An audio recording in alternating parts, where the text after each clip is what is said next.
예수님의 제자 훈련 방식에 대해서 잠깐 말씀을 드렸는데요.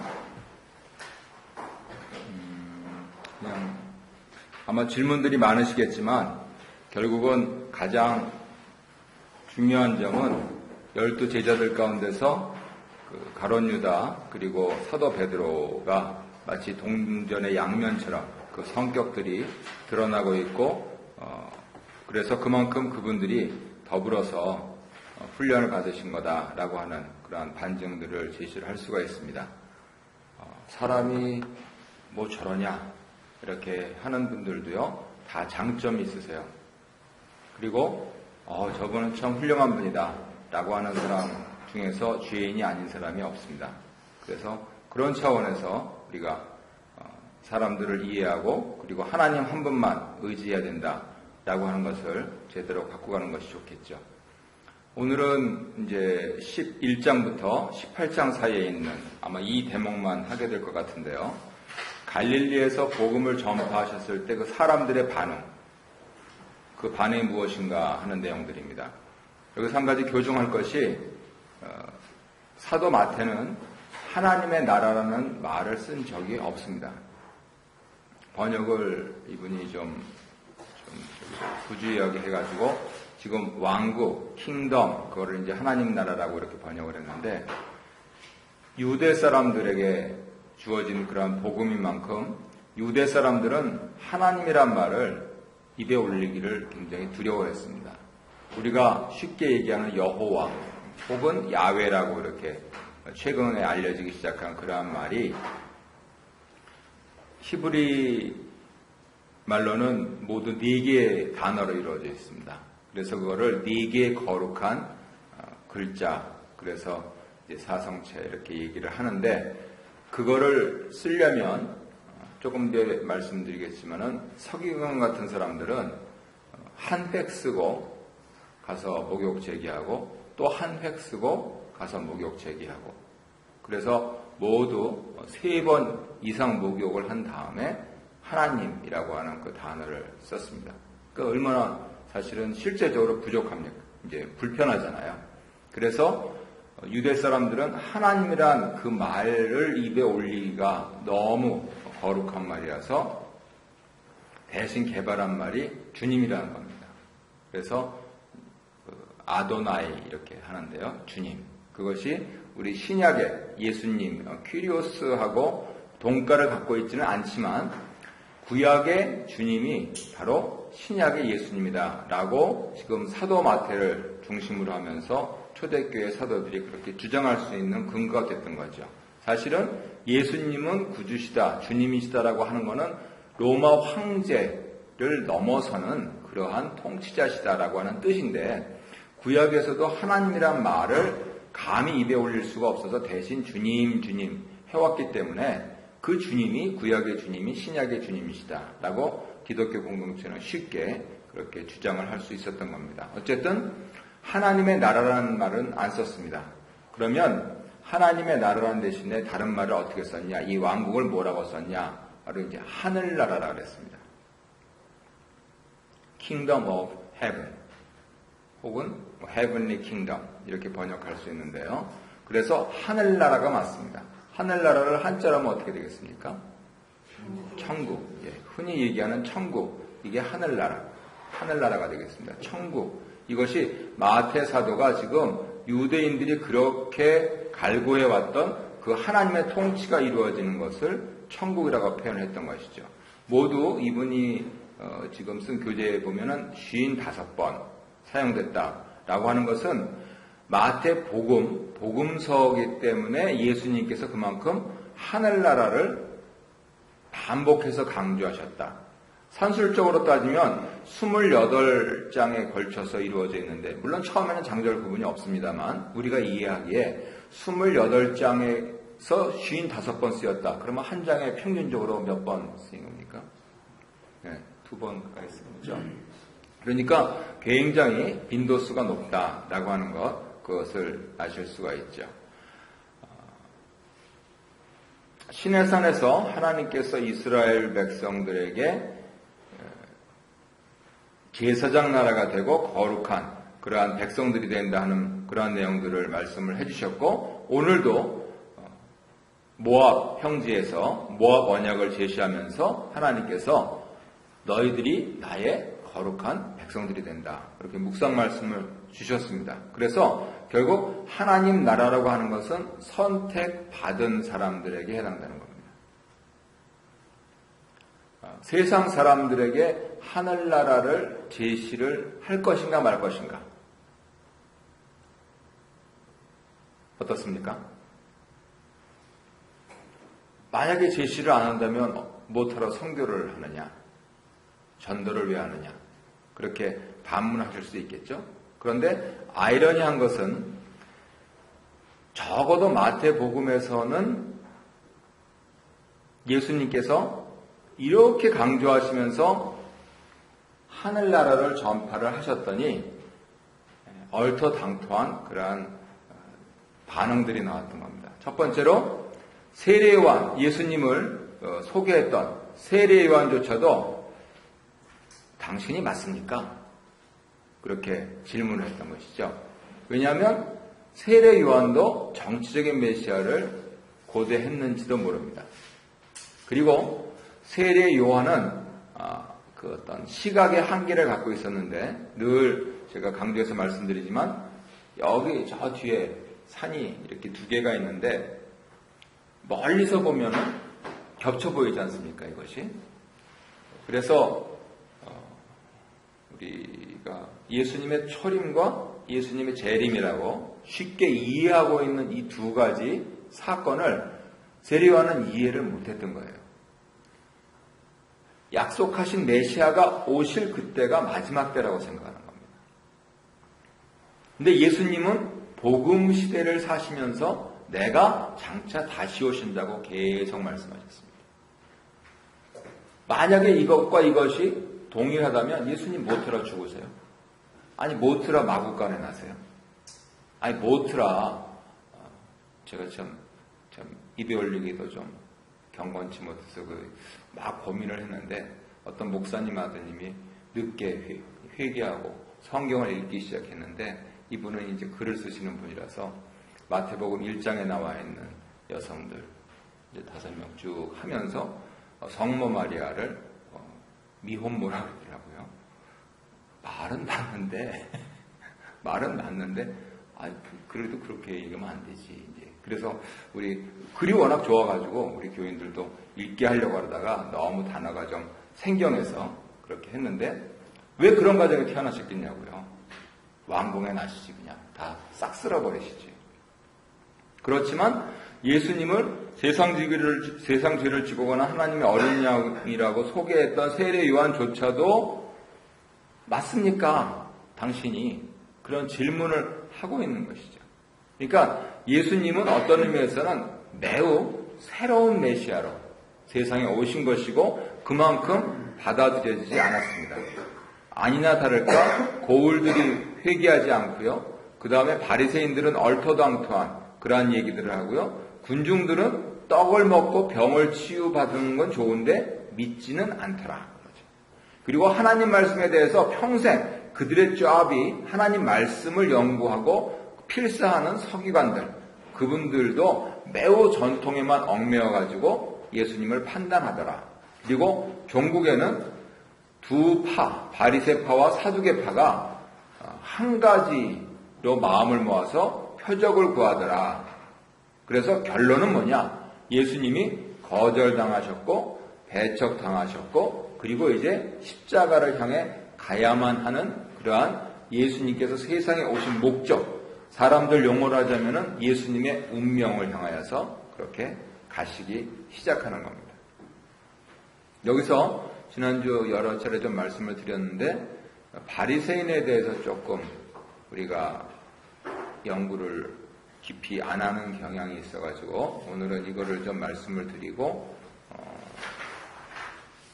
또 요 문단까지만 하고 끝내려고 지금 생각을 좀 합니다.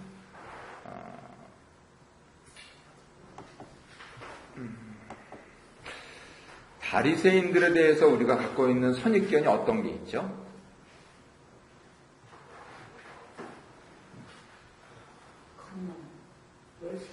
외식하는 사람들. 네.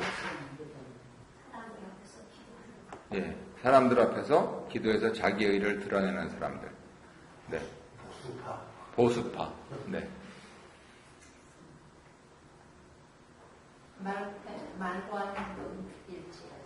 말과 행동이 일치하지 않는 사람, 위선자들. 네. 예수님께서 회칠한 무덤이라고 하셨고, 제가 지난번에 중간기 하면서 잠깐 언급을 했는데, 예수님이 욕을 하셨죠? 뭐라고 욕을 했습니까? 네. 네. 그 나라는 크게 많아서 그런 거고, 우리나라 같으면 뭐라고 그럴 거다?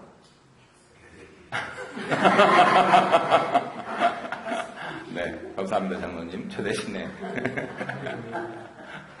네, 그럴 거다. 그래서 상당히 우리는 좀 부정적인 그러한 시각을 갖고 있습니다. 근데, 지금 이제 최근에 연구들을 하면서 성경이 그렇게 우리에게 전해졌던 그러한 내용들, 그러한 부분들이 무엇일까. 그래서 제가 사도 바울 이제 정기를 쓰기 시작을 했습니다. 예수님 생애에 대해서 쓸 그런 저기는 없고 그냥 좀 우리 믿음의 선조 가운데서 지금 제일 좀 그래도 연구를 해야 되는 사람이라 그래서 좀 했는데 첫 번째 장에 지금 써놓은 거 이렇게 좀 오늘 잠깐 소개를 해드리려고 합니다. 이거는 한신대 총장을 지내신 윤응진 교수님이 2000년도에 기독교 교육, 이분이 기독교 교육학을 했으니까 거기에 이제 기고한 원고인데 그거를 제가 읽고 많이 차용하고 제 식으로 표현한 겁니다. 우리가 사도 바울이라고 알고 있는 사람의 원래 이름은 사울이죠. 그렇죠? 그 사울은 바리새파다라고 자기 스스로 얘기를 합니다.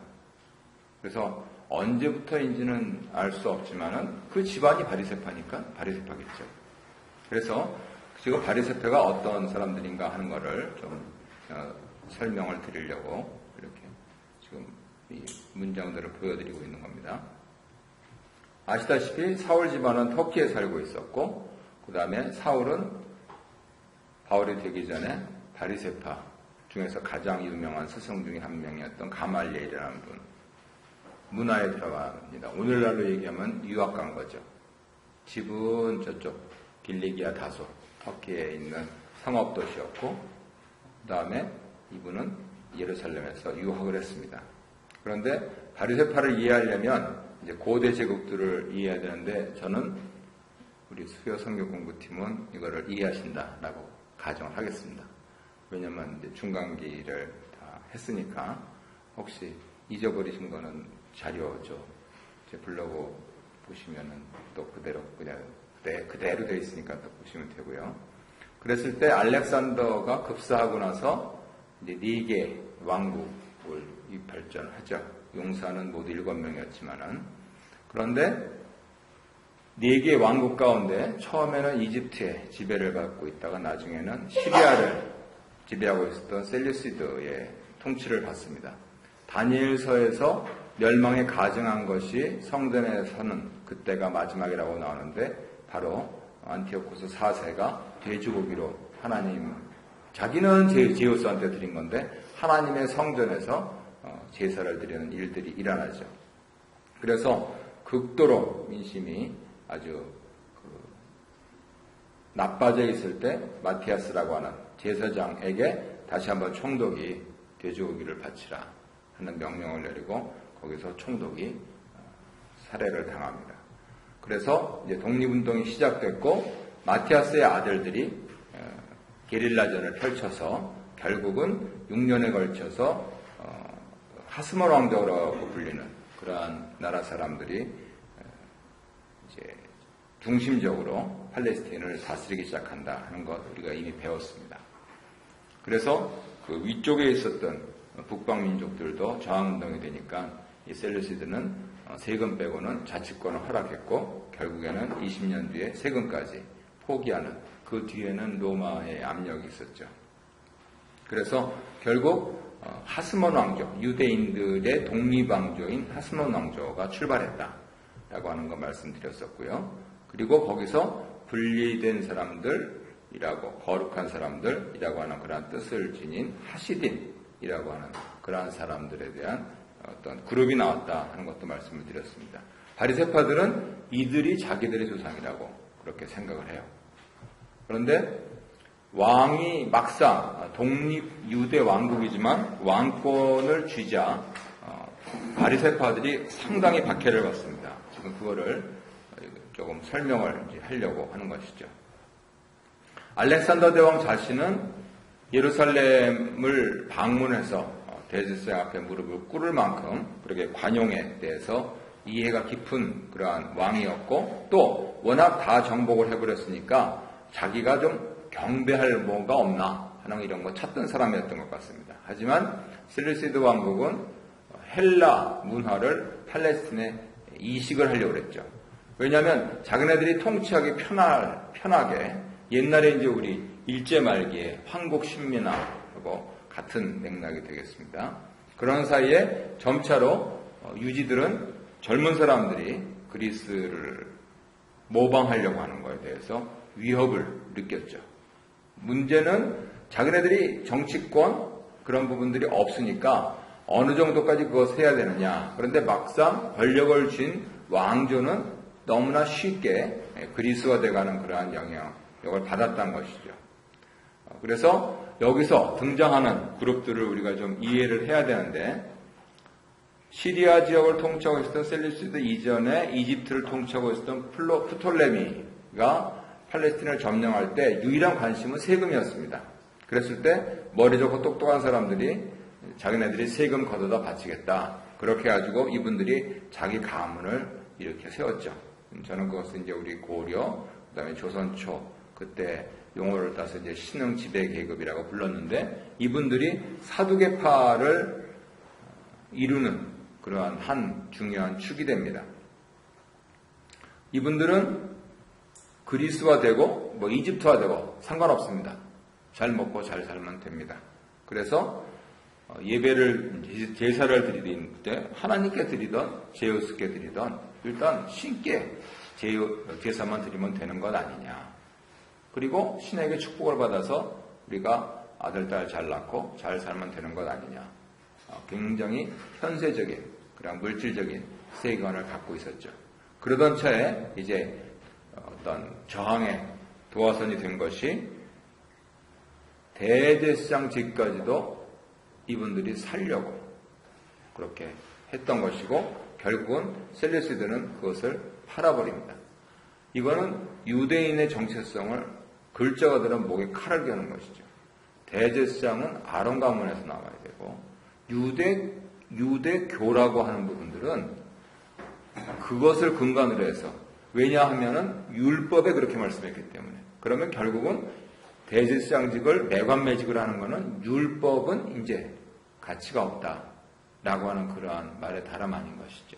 그랬을 때 어떻게 율법이 가치가 없다고 얘기하느냐라고 하면서 온몸으로 투쟁한 그러한 사람들이 나온 겁니다. 특별히 새로 권력의 힘을 얻고 지배계급으로 등장한 일부 유대인들이 안식일도 폐지하고 할례도 폐지하고 율법도 폐지하고 번제단, 그 다음에 성전 뜰까지 다 돼지고기로 더럽히고 하면서 한마디로 여호와 신앙을 버려버리니까 이제 물리적인 그러한 저항들이 시작됐던 겁니다. 그런 사이에 어부지리로 외세를 몰아낸다라는 명분으로 왕조가 탄생했는데, 결국 왕국이 서니까 통치자들은 쉽게 가기를 원해요. 백성들 가운데 머리 좋고 똑똑하고 돈 많은 사람이 있고, 머리 좋고 돈 없는 사람이 있고, 머리 나쁘고 돈 없는 사람이 있다. 누굴 택하겠습니까? 당연히 머리 좋고 돈 있는 사람을 택하죠. 그랬을 때 이 신흥 지배계급하고 결탁이 됐고, 그랬을 때 야, 이거는 도저히 살 세상이 아니다. 그래가지고 남쪽에 광야로 가서 이렇게 수도 생활, 하얀 옷 입고 수도 생활을 시작한 분들이 있었는데 이분들이 에센파라고 부릅니다. 여기 롬에도 재작년인가 그분들의 남겨진 그런 그 사본들, 그 사본이 굉장히 중요한데 1948년에 그 베두인 목동 하나가 염소 찾으러 갔다가 이제 항아리들을 발견해서 해보니까 왜 중요하냐면요, 결과적으로 이사야 본문이 전해 내려오는 거하고 똑같아요. 그건 무슨 소리냐면 성경의 진위성에 대해서 결정적인 근거가 된 겁니다. 그 흔히 얘기하듯이 불에 탐색했는데 방사성 동위원소 측정법으로 해보니까 그 옛날 거거든요. 지금 이제 진보적인 사람들이 이거 사람들이 좀 덧붙인 거다라고 얘기했던 것보다 더 이전 거거든요. 그랬을 때, 야, 이 성경이라는 게 정말 놀라운 거구나 라고 하는 것을 증명을 해준 겁니다. 그것을 수도 생활하면서 평생 광야에서 이제 하나님 말씀을 그렇게 그대로 살려고 했던 분들이 에센파입니다. 반면에 행동으로 옮겨야 된다 이렇게 얘기했던 분들, 그래서 권력은 별로 상관이 없고 이제 종교적 투쟁을 이루어야 된다라고 했던 분들이 바로 바리새파입니다. 그러니까 정치 1번지로 상경을 하는 거죠. 우리가 지방에서 이렇게 해가지고 결국 유대인의 왕조가 섰는데 머리 좋고 돈 많은 사람들하고 결탁해서 저렇게 그리스식으로만 계속하고 여호와 신앙을 버리니 우리가 직접 그들 앞에 나서서 목숨을 내놓고 바른 소리를 해야 된다. 옛날에 이제 그런 일들이 많았잖아요. 사대부에서 지방에서 이렇게 글 가르치시다가 임금이 이상하게 그러면은 상소한다고 가가지고 신을 죽여주시옵소서 그렇게 있잖아요. 그런 거. 자기네들의 사상투쟁을 직접 그곳에 가서 하려고 했던 그런 분들이 바리새파들이었습니다. 그리고 거기에서 같은 뿌리를 갖고 있지만 종교투쟁만 해서는 안 되고 결국은 권력을 잡아야 된다라고 했던 분들이 젤롯 당원입니다. 예수님의 제자 가운데 가롯 유다, 그 젤롯 당원 유다란 뜻입니다. 가롯 유다는 굉장히 과격한 사람이었죠. 항상 칼 차고 다니고, 그런데 이상하게 예수님은 그분한테 돈꾀를 맡겼단 말이에요. 아마 칼 내려놓으라고 그러셨던 의도가 있으셨는지 모르지만 어쨌든 예수님의 제자 가운데도 이 젤롯 당원이 들어가 있을 정도였습니다. 심지어는 외국인은 물론이고 이제 신흥 지배계급, 그리스화돼가는 사람들까지도 모두 암살의 표적으로 삼았죠. 옛날에 그 일제 말기에 일본 사람들, 총동뿐만 아니고 매국노들 또 전부 이제 암살의 표적이 되고 했던 것과 같은 맥락이죠. 그래서 이렇게 크게 봐서 에센파, 바리새파, 그리고 젤롯당, 그리고 자신들이 결탁하고 있는 지배계급, 아직은 이제 사두개인이라고 부르기는 뭐합니다. 반쪽이라고 하는 그 분들이 다 그 별로 크지도 않은 나라에서 강원도보다 조금 더 큰 데서 그렇게 그냥 4분 5일 돼 있으니까 하스몬 왕국은 그 관심을 밖으로 돌리려고 정복전쟁에 시중을 하죠. 명분은 그겁니다. 우리가 다윗의 자손인데 다윗이 옛날에 통치했던 지역까지는 회복해야 될 거 아니냐. 우리 식으로 얘기하면 어디까지 회복해야 되겠습니까? 발해까지 이제 해야 된다. 북간도를 넘어가지고 거기까지 해야 된다. 이렇게 명분을 내세우고 그냥 밥만 먹으면 그냥 동원해가지고 이렇게 전쟁을 했던 것이죠. 그리고 상당히 많이 회복을 했습니다.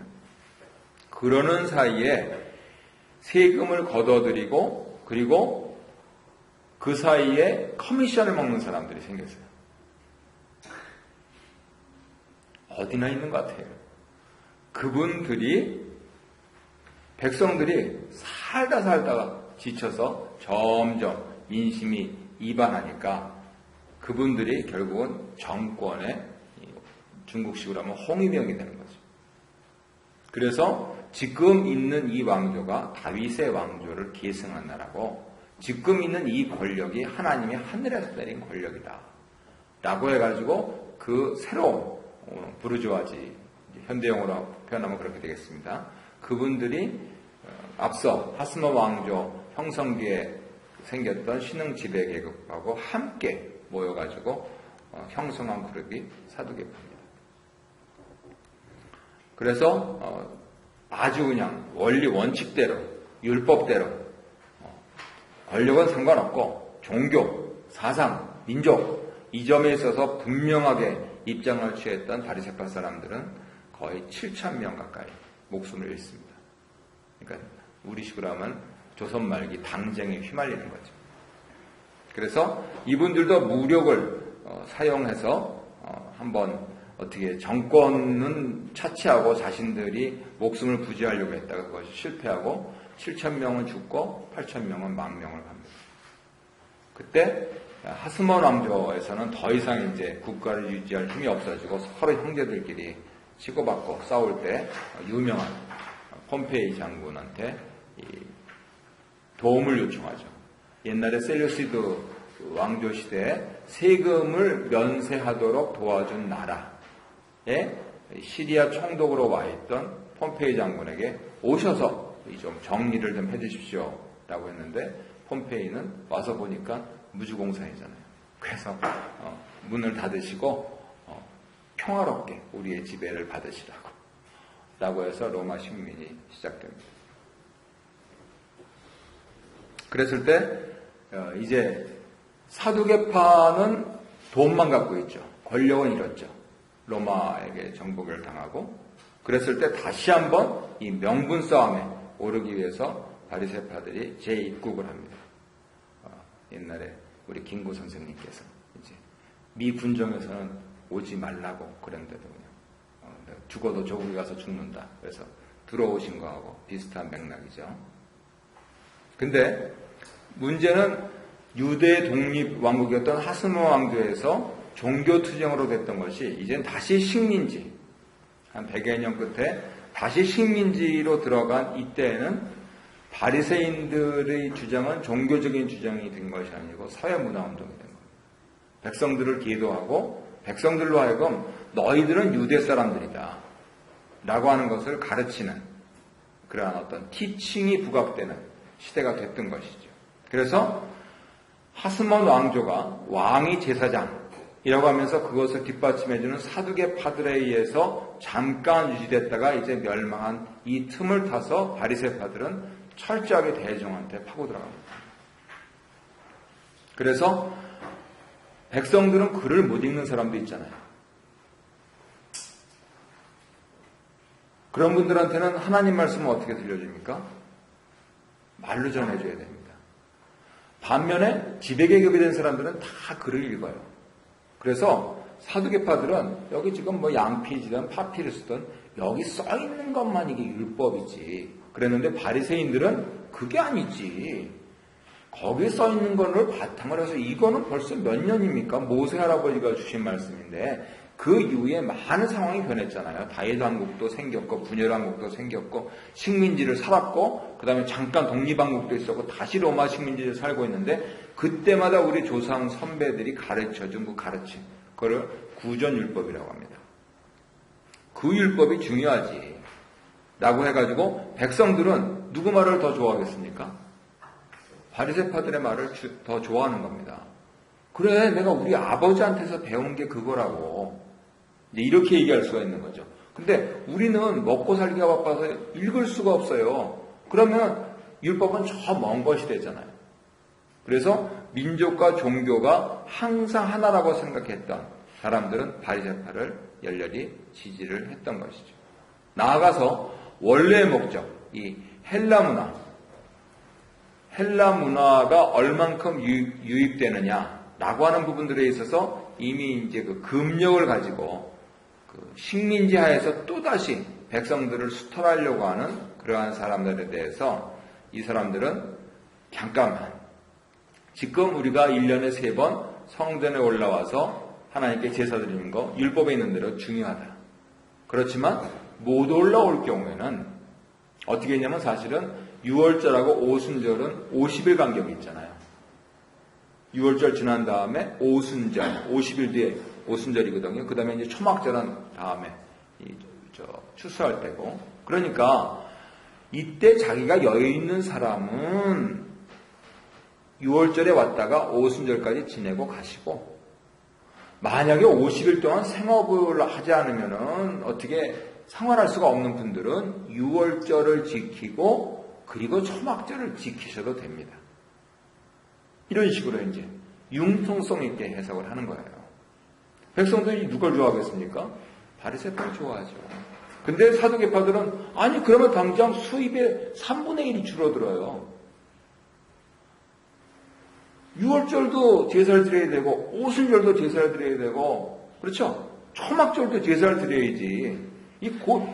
여기 말씀 있는데 이렇게 하면서 자신들의 수입, 심지어는 예수님 오셨을 당시에는 로마가 통용시키는 화폐 말고 성전에서만 쓰는 화폐, 이 화폐 주조권은요 오늘날에도 중앙정부가 놓지 않고 있는 겁니다. 성전 화폐를 발행할 만큼 그만큼 아주 중요한 그거에서 쏙쏙 잘라나간다니 말도 안 된다. 그래서 계속 치열하게 이제 공방을 계속했던 것이죠. 나아가서는 제사 드리는 것이 제일 중요하지. 여기 이렇게 써 있잖아. 그런데 이미 에스라 이후로 세계 각국의 회당이 세워지고 그 회당에 모여가지고 기도를 드리고 그리고 나서는 말씀을 어떻게 공부했느냐? 언제인지는 모르지만 이제 레바이라고 하는 랍비들이 가르쳤다. 이분들은 그러면은 뭐 그냥 이제 남자들 용어로 해가지고 호구냐. 그래서 제사장은 1년에 3번 성전에서 제사 드리는 그 직분, 그리고 백성들을 위해서 기도해주는 그것이고, 실제적으로 율법을 가르치고 그것을 재해석하는 분들은 이분들이다. 이렇게 얘기를 했던 것이에요. 그리고 오늘날로 치자면은 불교도 일주일에 한 번씩 모이려고 무더내를 씁니다. 하나님께서 안식일을 지키라 그래가지고요. 이 교회가 망할 것 같은데 안 망해요. 일주일에 한 번 모이는 거는요, 엄청난 힘입니다. 그래서 불교에서도 참불가 만들고, 그 다음에 이제 산에 있다가 이렇게 동네 가까운 데 내려와가지고 일주일날, 더구나 이제 어린이들, 거기는 뭐라고 부르는지 모르겠어요. 우리는 주일학교라고 부르는데, 그렇게 하면서 얘기를 하는데, 결국은 제사, 이걸 기본적으로 해야 되는 거고, 자꾸만 기본 얘기하느냐. 기도해야 된다, 기도. 그러면은, 기도는 뭐냐면요, 각 지역에 있는 회당에서 성년 남자, 그러니까 12살 넘은 남자들이 모여서 매일 하는 거예요. 새벽에. 이건 무서운 겁니다. 일주일에 한 번씩 모이는 것도 무서운데, 매일 새벽에 모여서 기도하고 뭐 하겠습니까? 오늘날 우리식으로 적용하면 팀월턴 가겠죠. 옛날에 우리가 한동안 꽤 그러지 않았습니까? 저 쉐리단 팀월턴 우리 알 정도로. 가서 뭐 합니까? 얘기하잖아요. 누구가 영향력이 세겠습니까? 겉으로는 제사장님 이렇게 하는데 삶에 영향을 미치는 사람들은 랍비의 율법 해석을 듣고 매일 기도하고 그리고 매일같이 만나는 사람들. 그래서 바리새파는 성공을 했습니다. 심지어는 예수님 이후에 사도 바울이 선교를 다닐 때도 거기까지 쫓아와가지고 그냥 막 이렇게 방해를 놓을 정도로 그 어떤 영향력이 대단했던 것이죠. 문제는 예수님은 물론이고 스데반 집사님까지도 이렇게 한 번에 처단할 만큼 이분들이 로마 사람들이 유대인 당신들이 하도 독특하니까 당신들의 종교를 알아서 해라 그래가지고 사법권은 아니에요. 입법권도 아닙니다. 하지만 마치 그러한 것처럼 이렇게 세워놓은 사내들인이라고 하는 데를 점령을 해버렸어요. 금령만 가지고 백성들을 위해서 계속 군림하려고 했던 사두개파는 무슨 소리냐면 점점 밀린 것이죠. 대중에 의해서 멀어지고 정치적 기반이 없어지고 종교 기반은 더구나 없어지고, 그러니까 바리새파가 득세하게 되면서 결국은 이분들이 기득권을 갖게 되고, 그 기득권에 대해서 이제 사도 바울은 자신이 바리새파 출신으로서 도전을 하고, 그리고 예수 그리스도의 복음을 전하는 것에 대해서 왜 그렇게 방해를 하느냐 이렇게 하면서 아주 심각하게 반대를 했던 것이죠. 예수님께서 같은 것을 이제 복음의 주인으로서 그렇게 경험을 하셨고, 반면에 사도 바울이 아주 강경하게 그렇게 반대한 것과는 좀 뉘앙스가 다릅니다. 성경 뉘앙스가. 우리식으로 얘기하면은 심한 욕을 하시는 것 같은데, 예수님은 모든 사람한테 그러셨어요. 하나님 나라 복음을 받지 않는 모든 사람에게. 심지어는 그것은 세례 요한이 먼저 그랬어요. 군병들이 오니까, 그 다음에 백성의 지도자들이 오니까, 그리고 이 종교 지도자들이 오니까 세례 요한이 뭐라 그랬습니까? 똑같이 독사의 자식들아, 나무뿌리에 도끼가 놓였으니, 이렇게 하면서 아주 심각하게 그렇게 얘기를 했던 것이고, 그 점이 조금 구별을 해야 될 것 같습니다. 바로 이 예수님께서 말씀하신 하나님 나라, 이 부분들을 이분들이 받아들이지 않기 때문에 이제 생기는 문제가 되겠어요. 그래서 오늘은 마태복음 13장 이것만 설명을 하고 마치도록 하겠습니다. 먼저 그것을 들어가기 전에 갈릴리에서조차 백성들이 배척을 하니까 이제 예수님께서 지금 13장을 설명하면서 강조를 하겠지만은 핵심 제자들에게 자세히 풀어서 가르치는 그것을 하십니다. 현대 용어로 하자면은 제자 훈련을 하시는 거예요. 그랬을 때 아무것도 모르는 것처럼 보였던 제자들 가운데 무슨 일이 생기냐면요, 위대한 믿음의 그러한 고백들이 생깁니다. 사람들이 나를 누구라고 그러냐? 그러니까 어떤 사람은 엘리야, 어떤 사람은 과거 선지자 중에 하나, 어떤 사람은 세례 요한이라 합니다. 그러니까 그럼 너희는 나를 누구라고 하느냐? 이랬을 때 그 컨텍스트가 뭐냐면, 다른 사람들은 나를 안 받아준다. 내가 얘기한 하나님 나라를, 하늘나라를, 천국 복음을 안 받는다. 그런데 너희는 받느냐? 그 소리입니다. 그랬을 때 너희는 나를 누구라고 하느냐? 그러니까 아주 위대한 신앙 고백을 하죠. 예, 그래서 카톨릭에서는 일대 교황이라고 모시고 있습니다. 사도 베드로를 주는 그리스도시요 살아계신 하나님의 아들이시니이다. 그러니까 예수님께서 마태복음 16장 17절 18절에서 뭐라고 하셨습니까? 바요나 시므나 내가 잘 말했다. 이를 알게 하니는 혈육이 아니다. 글자대로 사도 베드로의 백그라운드를 보거나 학력이나 경력이나 이게 아니라는 거죠. 지금 뭐 저 사람들 다 배척하는데 이제 여차하면 도망갈 거다. 실제적으로 도망갔고, 여차하면 혈육이 아니라는 겁니다. 뭡니까? 하늘에 계신 아버지시다. 그 신약의 용어로 하자면 성령님이시다. 그러게 하고 내가 네 반석 위에. 그런데 개역개정에서는 이거를 이 반석 위라고 바꿨습니다. 그래서 카톨릭에서는 베드로가 서 일대 교황이시다라고 하는 거고, 그 다음에 개신교에서는, 개신교는 통일이 안 되잖아요, 잘. 우후죽순처럼 나오는데, 주로 하는 얘기가 뭐냐면 베드로의 신앙 고백. 주는 그리스도시요 살아계신 하나님의 아들이시니다라고 하는 그 신앙 고백. 이 반석, 그 반석 위에 내 교회를 세우리니 음부의 권세가 이기지 못하리라. 이렇게 말씀하셨죠. 그러니까 결국 이제 너희들은 천국 사람들이다. 이렇게 말씀을 하신 겁니다. 음부의 권세가 이기지 못하는, 세상 사람들하고는 구별된 사람들이다. 지금 그 말씀을 하시기 위해서 이제 다시 한번 사람들에게 마태복음 13장에서 하나님 나라의 복음, 하늘나라를 이렇게 전파를 해주세요. 제가 요거 1년 성경 일도 끝나면 바로 계속해서 이제 지금 하려고 구상하고 있는 것이 공관복음 연구라고 이렇게 하는 건데, 마가복음, 마태복음, 누가복음을 비교하는 겁니다. 그러면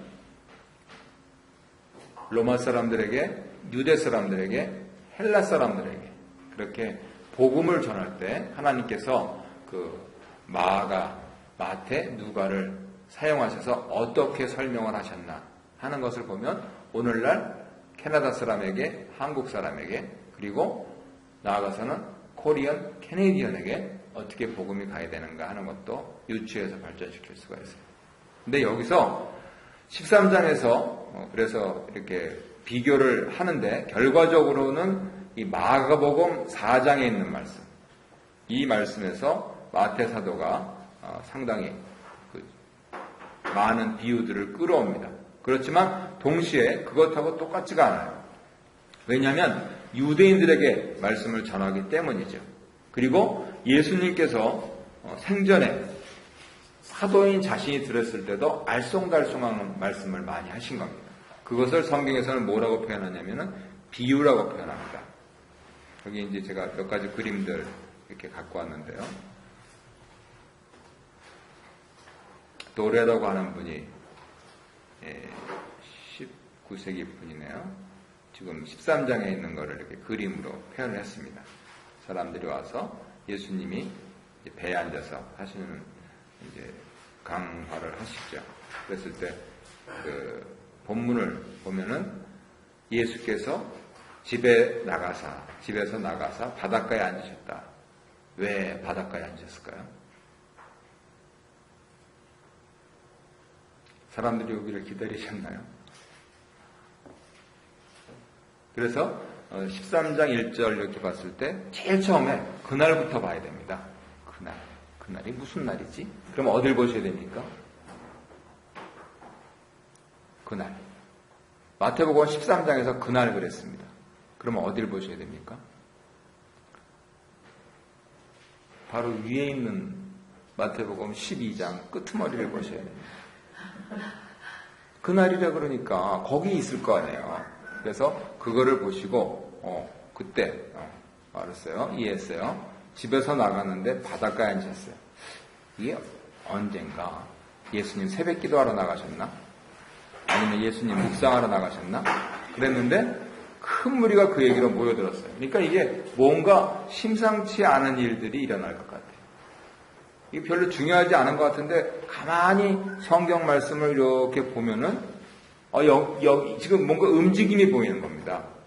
그날 12장 끄트머리에 뭐라고 되어 있습니까? 12장 끄트머리에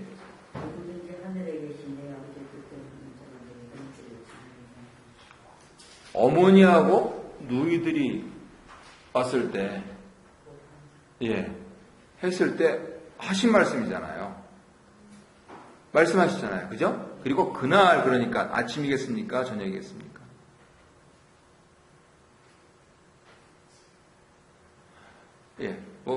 전기도 없고 사람들이 큰 무리가 그 얘기로 모여들었으니까 낮일까요? 최소한 5분은 되겠죠.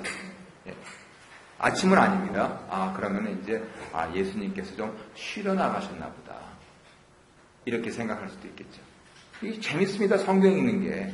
이게 그냥 나 이거 빨리 읽고 끝내야지 해가지고 후루룩 읽는 게 아니고 한자 한자 꼽아보면은요 다 뜻이 있어요. 그랬더니 예수님이 그 피곤하신데도 큰 무리가 오는 걸 보니까 저 사람들이 오죽하면 또 그렇게 얘기했건만 해가지고 또 이제 말씀을 하시려고 이렇게 계속 밀어붙이니까 그때 거기 좀 있으라고. 그래서 이제 배에 올라가 앉으신 거죠. 그래서 무리들은 해변에 서 있습니다. 뭘 바라고 해변에 서 있을까요? 우리가 예수님의 형제입니다. 우리가 예수님의 자매입니다. 그거 좀 어필을 하고 싶었을 것 같아요.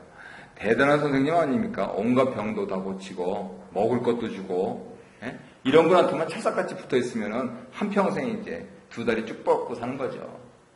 그랬을 때 예수님께서 그러니 그렇게 생각하니 그러면 이제 진짜 얘기해 줄게 라고 하셔서 13장부터 하늘나라를 소개를 하십니다. 그러면 13장에서는 하늘나라가 도대체 어떤 나라입니까? 이걸 소개를 안 하세요. 그거를 잘 보셔야 됩니다. 우리가 하늘나라를 소개한다 그러면 그 나라는 육하 원칙에 따라서 언제 어디서 무엇을 왜 어떻게 누가 이렇게 했는데 예수님께서는 이 누가에 집중해서 말씀을 하세요. 그래서 그것을 이런 나라다라고 설명하시고 있는 게 아니에요. 이미 진행되고 있는 그 나라에서 당신들이 선택을 해야 된다. 라고 하는 말씀을 하십니다. 나로 하여금 좀 하늘나라를 믿게 해주시오. 그거는 물 건너간 얘기고 이미 다 봤잖아 지금. 그래서 지금 여기까지 와 있잖아. 여기 이렇게 다 피곤하고 가서 이제 집에 가서 저녁 먹어야 되는데 이렇게 와 있잖아. 그러니까 이제는 결심을 하셔야지. 그렇게 해서 하십니다. 그런데 이제 결심을 하시라.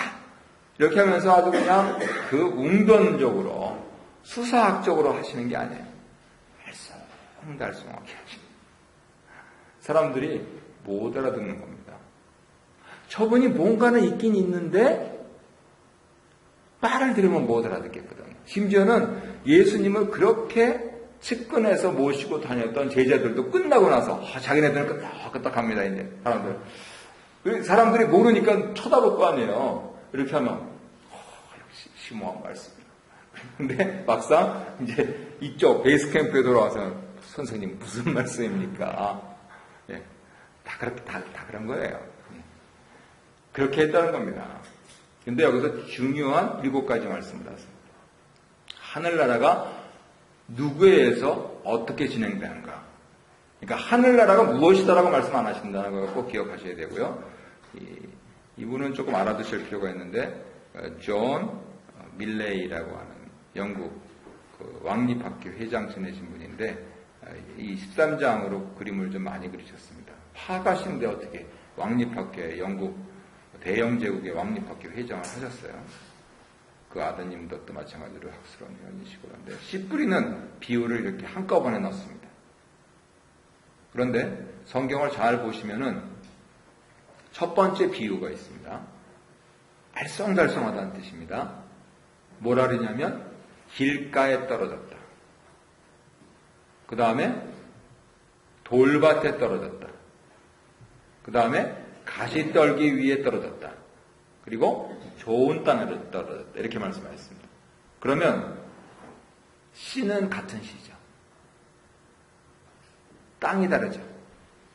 그죠? 공간복음에서 이게 이제 재미난 주제인데 다른 성경에서는 땅은 같아요. 근데 씨가 달라요. 듣는 사람에 따라서 그렇게 설명해줘야 쉽게 이해하는 겁니다. 지금 그래서 이 밀레이라고 하는 이분은 이렇게 표현한 거예요. 자, 봐라. 돌밭, 가시떨기, 길가, 좋은 땅.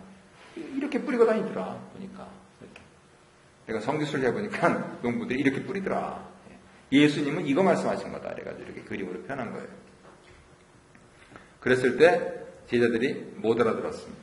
예수님께서 말씀하신 것이 뭐냐면 아니 그렇게 좀 알쏭달쏭하게 좀 하지 마시고 그냥 아주 딱 부러지게 하시라고 예수님이 메시아시고 나만 따르면 너희들이 이제 잘 먹고 잘 살 거라고 얘기를 하시라고. 예수님 그 말씀 하실 수 있어요? 없어요? 없어요. 왜요?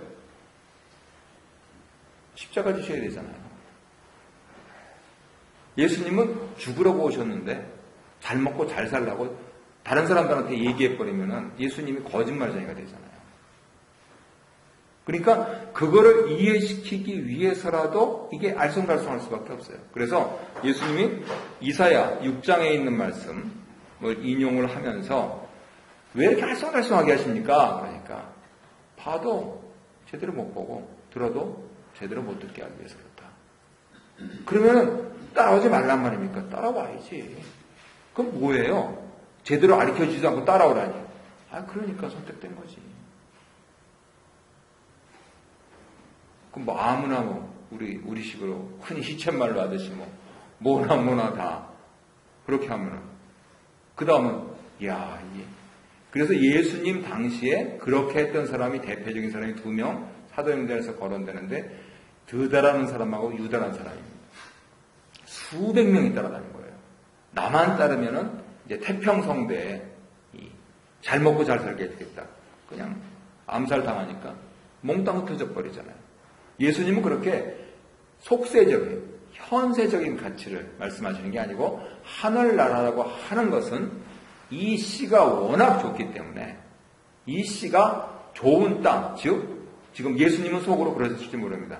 그 질문 알지를 못해가지고 그 질문을 하고 있는 너희들에게 뿌려졌을 때 100배, 60배, 30배 열매를 맺는다. 그렇게 말씀을 하시고 있는 거예요. 그렇지만 다른 사람들은 아니다. 그래서 너희 눈은 봐서 너희 귀는 들어서 복이 있다. 이 말씀을 준비하면서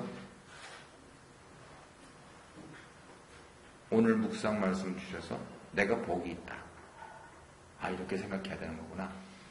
오늘 묵상 말씀을 받고 하나님 우리 아이 어떻게 하게 해주시고 하나님 우리께 아니고 오늘 묵상 말씀을 내가 보고 내가 들은 것 그래서 내가 하나님 편에 있는 것 이것이 복이구나. 그러면 다른 것들 인간의 우수사례 여러 근심 걱정 모두 다 우리 주님 맡아주시고 하나님 해결하시고 일이 될 때 될 것이고 그리고 하나님 이거는 꼭 필요합니다. 속히 되게 해주십시오. 라고 하는 그 기도 들어주시오. 하면서 형통하겠구나. 과연 복이 뭐냐? 라고 하는 그런 개념을 정확하게 제시할 수가 있는 것이죠. 학자들은 다니엘서 12장을 보라 그럽니다. 제자들 이 상황이 당연한 거라는 거예요. 심지어는 다니엘 같은 사람도 다니엘 12장은 마지막 날 아까 말씀드렸던 미카엘 군주가 오면서 안티오코스 4세가 그 멸망에 가증한 그런 부분들을 말씀하시는 부분인데 다니엘이 말하기를 내가 듣고도 무슨 얘기인지 몰랐다. 아니 다니엘이 모르면 세상에 누가 합니까? 그런데 이분이 이렇게 고백하는 거예요. 그런데 뭐라고 말씀하시냐면 다른 사람들은 북치고 장구쳐도 깨닫지 못한다. 그런데 지혜 있는 자는 깨닫는다 그럽니다. 지혜를 그래서 구해야 되죠. 성경에서 말씀하시는 지혜는 바로 하나님의 영입니다. 성령을 구하면 됩니다. 그래서 지금 나는 몰라요. 그러면 하나님 모르겠어요. 알았어요. 네, 그대로 실천하겠습니다. 그러면은 솔직하게 우리 인간적으로 생각해서 모르는 게 많을수록 좋으십니까? 아는 게 많을수록 좋으십니까? 모르는 게 많을수록 좋죠. 네. 그거 알면은 그거 실천 안 하면은 그냥. 네, 그래서 하나님 여전히 모르겠습니다. 네가 복되도다. 이 씨 뿌리는 비유를 통해서 깨달을 수가 있는 겁니다. 그래서 알게 해주세요. 알게 해주세요. 모르는 게 약이요. 그리고 우리 아버지가 하신 대로 우리 할아버지가 하신 대로 쭉 해오면 그 자체가 복이란 말이에요. 근데 우리 애들한테는 이 얘기가 안 통하더라고요.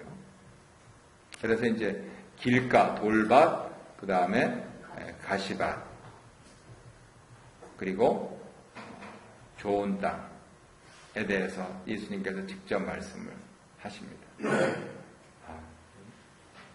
진도가 너무 늦으면 여기까지 해야 되겠네요. 지금 벌써 50분이 지나서 여기 씨 뿌리는 비유와 관련해서 뭐 질문 없으신가요?